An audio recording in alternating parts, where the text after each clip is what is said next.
Dear students, good morning. Today we can discuss a new topic, making a socialist society. In the previous session we discussed the Civil War, and also we discussed that by 1920 January Bolsheviks controlled most of the former Russian Empire, and they also got the support of non-Russian nationalities and also the Muslim jihadists we discussed. And this Bolshevik also introduced some changes there. They nationalized the industries and banks, already we studied. At the same time, they permitted the peasants to cultivate the land that had been socialized. You know that the Bolsheviks allowed the peasants to seize the land from the nobles. So that confiscated land they used to demonstrate what collective work could be. So to show a collective work that seized land they used. Bolsheviks permitted the peasants to cultivate the land that had been socialized. So here industries and banks were nationalized. Next one is that the seized land they allowed the peasants to cultivate.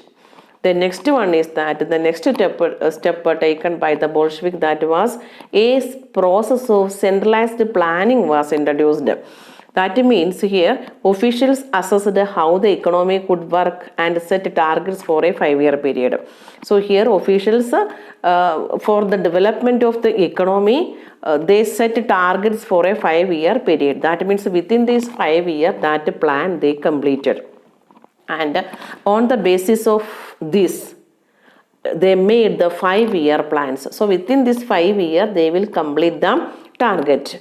And we, the Indians, we also follow the 5-year plans. And the idea of 5-year plans we borrowed from the United States of Soviet Russia.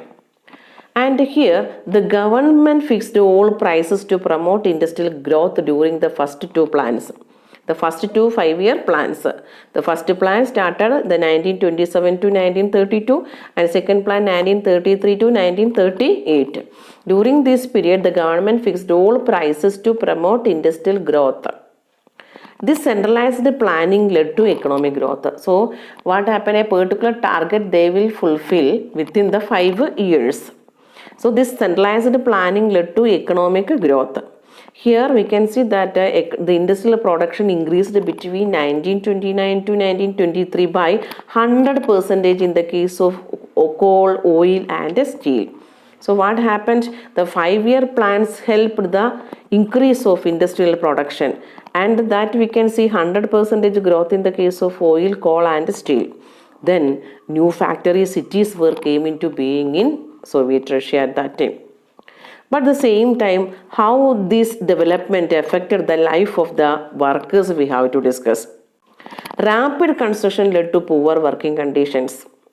For example, in the city of Magnitogorsk, the construction of a steel plant was achieved within 3 years. That means in the city of Magnitogorsk, within 3 years what happened? The construction of a steel plant was completed. So for this, workers lived hard lives. And what was the result? 550 stoppages of work in the first year alone. In the living quarters, that means one bad conditions of the workers we can discuss. Bad condition of the workers.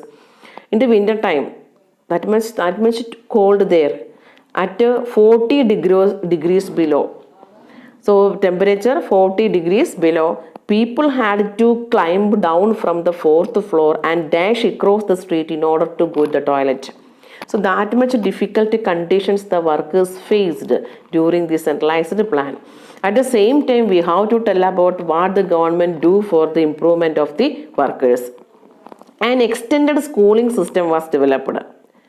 Arrangements were made for factory workers and peasants to enter the universities.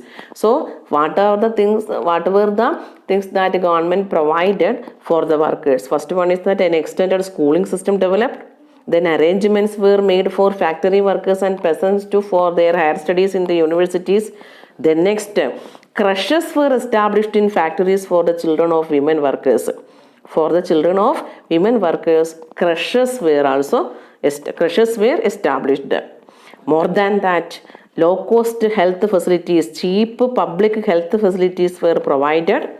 model living quarters were set up for workers.